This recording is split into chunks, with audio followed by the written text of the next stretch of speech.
2025 चुनावी वर्ष है। इस दौरान जो है तमाम दिल्ली के शीर्ष नेतृत्व जो है बिहार दौरे पर आ रहे हैं। एक तरफ प्रधानमंत्री बिहार दौरा लगातार कर रहे हैं, तो वहीं राहुल गांधी भी। कुछ दिनों पहले राहुल गांधी बिहार आए थे और बिहार में दशरथ मांझी के घर पहुंचे थे, भगीरथ मांझी से मिले थे। कहीं यह भी आशंकाएं लगाई जा रही हैं कि बिहार में भगीरथ मांझी भी एक उम्मीदवार होंगे। दूसरी बात है, राहुल गांधी ने बड़ी बात कही कि बिहार में मैच फिक्सिंग किया जा रहा है महाराष्ट्र की तरह।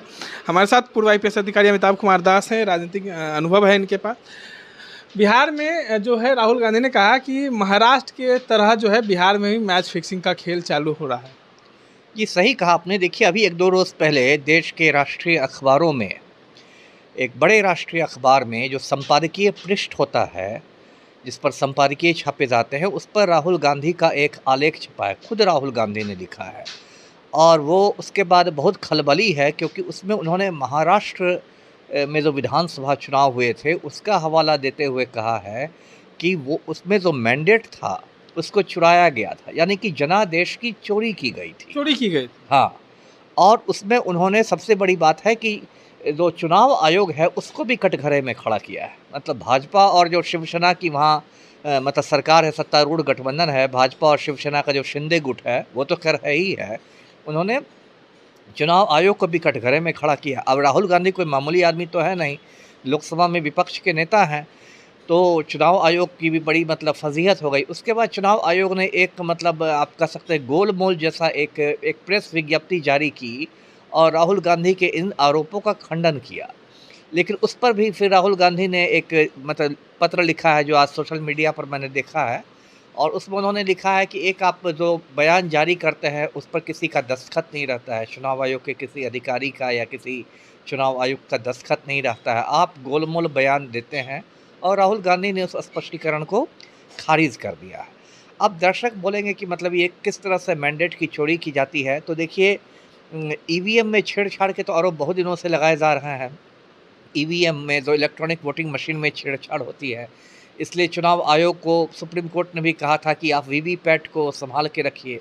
VVPAT दर्शक जानते होंगे कि एक कागज़ की पर्ची होती है जो बटन दबाने के बाद निकलती है और दिखा देती है कि आपने जिस निशान पर बटन दबाया था उसी निशान को वो वोट गया है ना, VVPAT जिसको कहते हैं।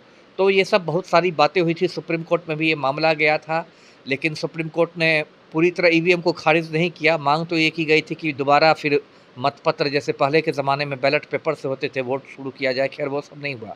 लेकिन आज अभी जो परिप्रेक्ष्य में महाराष्ट्र में कहा गया है, देखिए महाराष्ट्र में बहुत सारे फर्जी वोटरों को फर्जी मतदाताओं को मतदाता सूची में शामिल किया गया चुनाव के पहले। ये तो बिहार में भी होता है। वही मैं कह रहा हूँ ना, वही कह रहा हूँ।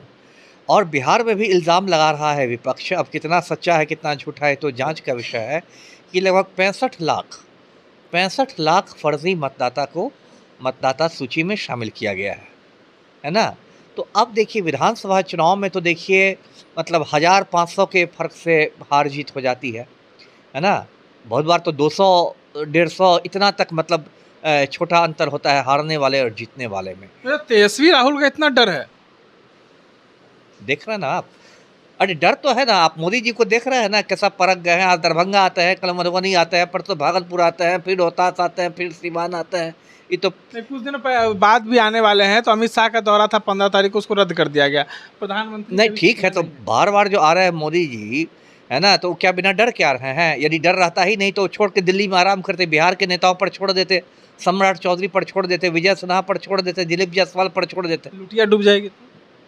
वही है ना, इन्हीं लोगों ने उनका पैर पकड़ा होगा कि आप ही कुछ कीजिए हुजूर। और देखिए अभी तो मोदी का जिस तरह से रोड शो फ्लॉप हो गया पटना में 29 मई को, या फिर 30 मई को जैसे सासाराम में कुर्सियां खाली रह गई, उसके बाद तो इनकी धड़कन और तेज़ है।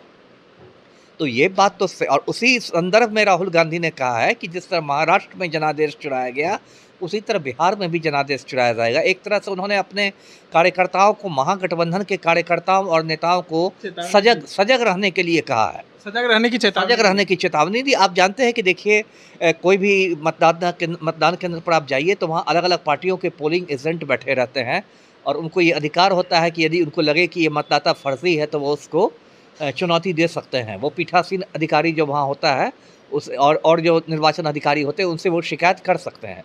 तो एक तरह से राहुल गांधी ने अपने कार्यकर्ताओं को आगाह किया है कि भाई ऐसा नहीं कि खाली पोलिंग बूथ पर बैठ के टाइम पास कर दो सुबह से शाम तक का, बल्कि ये रखो कि फर्जी मतदाता लोग नहीं आ सके। चलिए, फर्जी मतदाता लोग नहीं आ सके और राहुल गांधी के इस बयान पर जो है कहीं ना कहीं सियासत ज़्यादा गर्म हो गई है। इस तरह के तमाम अपडेट्स के लिए बने रहे इनसाइडर लाइव के साथ। धन्यवाद।